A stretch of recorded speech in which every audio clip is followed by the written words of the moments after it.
नमस्कार, मी उज्ज्वला सर्वांचं स्वागत करते। आज असं लाडू बनवले तर सर्वांनाच खायला येणार असं अगदीच मऊ लुसलुशीत लाडू झालेत। आपलं अजिबात कडक झाले नाहीत। ही लाडू उपासाला पण चालतात बरं का। तुम्ही असं लाडू बनवून बघा, उपासाला सुद्धा चालतात। तर आपण आता रेसिपीला सुरुवात करूया। कढई ठेवली मी गॅसवर गरम करायला। तर एक चांगली वाटीत तूप घालूया। त्याच्यामध्ये डिंक घालूया थोडासा, एकदाच नाही घालायचं, थोडा थोडा भाजायचा, तळून घ्यायचा। आपल्याला डिंक चांगला फुलसतो तळून घ्यायचा व्यवस्थित, ना दाताखाली कडक राहतो तसाच लागतो। आता मी डिंकाचा जास्त नाही वापर केला, 50 ग्रॅम डिंक घेतलाय मी। ही खारीक खोबऱ्याचा लाडू आपण बनवते, पौष्टिक आणि ज्याला कोणाला रक्त कमी आहे त्यांच्यासाठी पण लय खूप फायदेशीर आहे। तर कंबरदुखी, सांधेदुखी, एक लाडू खाल्ला तर आपली रोगप्रतिकार शक्ती वाढत राहते। रोज एक लाडू खाल्ला तुम्ही तर। आता बदाम भाजून घेऊया त्याच तुपामध्ये। तर एक डिंकाचा खडा राहिला त्याच्यात काढून घेऊया, नाहीतर करपतील म्हणून मी काढून घेते। बदाम पण चांगले तुपात भाजून घ्यायचे। आता काजू घालूया आपण। बदाम भाजायला जराशी वेळ लागतो म्हणून काजू नंतर घातलेत मी। अक्रोड घालूया। सर्व चांगलं तुपामध्ये परतून घ्यायचं, भाजून काढून घेऊया। आता भाजले खोबरं घालूया आपण। खोबऱ्याचा कलर बदलस तर आपण भाजून घेणार आहे व्यवस्थित, तांबूस कलर येऊ द्यायचा। ही लाडू महिनाभर तुमचं टिकणार आहे, तर अजिबात खराब होत नाही। तर तुम्हाला कोणतं ड्रायफ्रूट वापरायचं ते वापरा, पिस्ता पण वापरू शकता तुम्ही। आता आपण खारीक पावडर घालूया। ही रेडीमेड खारीक पावडर आणली आहे मी, ती घाले। 1 चमचा तुपात आपण भाजून घेणार आहे, जास्त तूप पण नाही लागत।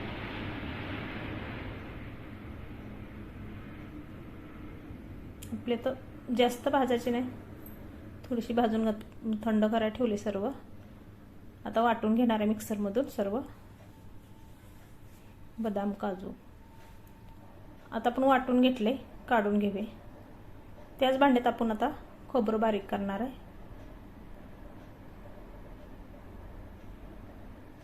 2 वेळा खोबरं आपण बारीक करणार आहे, 1 वेळा होत नाही।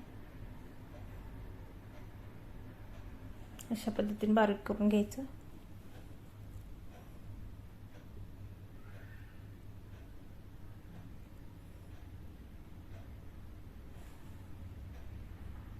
सर्व खोबरं मी बारीक करून घेतले बघा। आता डिंक बारीक करून घेऊया। डिंक पण मी बारीक करून घेतलाय।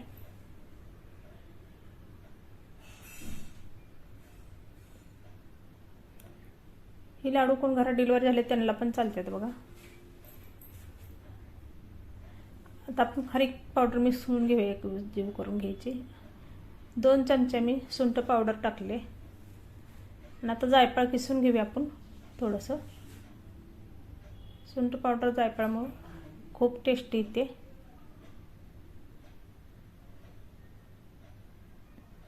सर्व मिक्स करून घ्यायचं। आता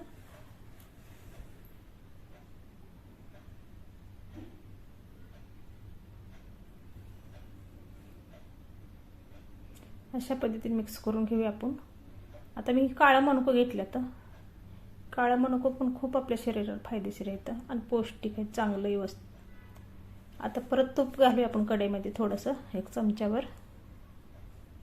आता गुळाचा आपला पाक नाही बनवायचा, नुसता गुळ उकळून घ्यायचा आपल्याला। आता मी गुळ घातला। ही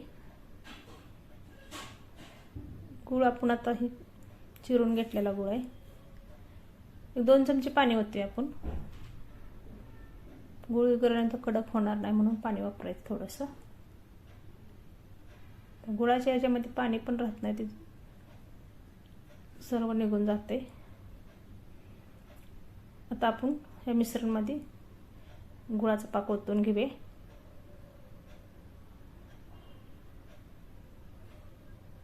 अशा पद्धतीने ओतून घ्यायचा आणि मिक्स करायचा। असं उलटण्यानं. अजिबात हात घालायचा नाही, गरम लय असतंय. थंड झाल्यानंतरच आपण हाताने मिक्स करणार आहे.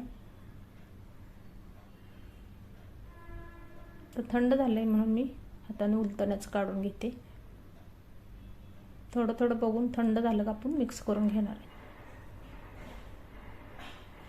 गरममध्ये मिक्स करा, हाताने करायचं नाही तर चटका बसते चांगलं. अशा पद्धतीने आता मिश्रण आपलं थंड झालंय, मिक्स करून घेतलंय. आता लाडू बांधून घेऊया आपण. असं दोन्ही चिमटीमध्ये धरून लाडू बांधून घ्यायचं. बघा, एक लाडून एक ग्लास दूध तुम्ही प्याला तर भूक तुमची अजिबात लागणार नाही.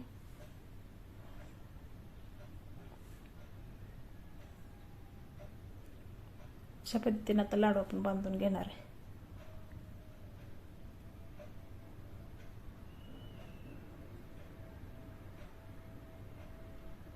बघा किती गोल ठेल आलाय आणि लगेच बसतात लाडू हे. तर सर्व असंच लाडू मी बांधून घेते. तर आपण लाडू बांधून तयार झाले सर्व आपलं.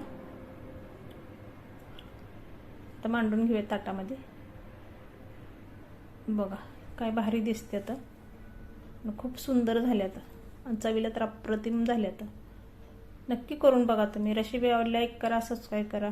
अशाच नवीन नवीन रेसिपीमध्ये भेटू. तुम्हाला एक लाडू तोडून दाखवते. बघा किती मऊ झाले तर लाडू.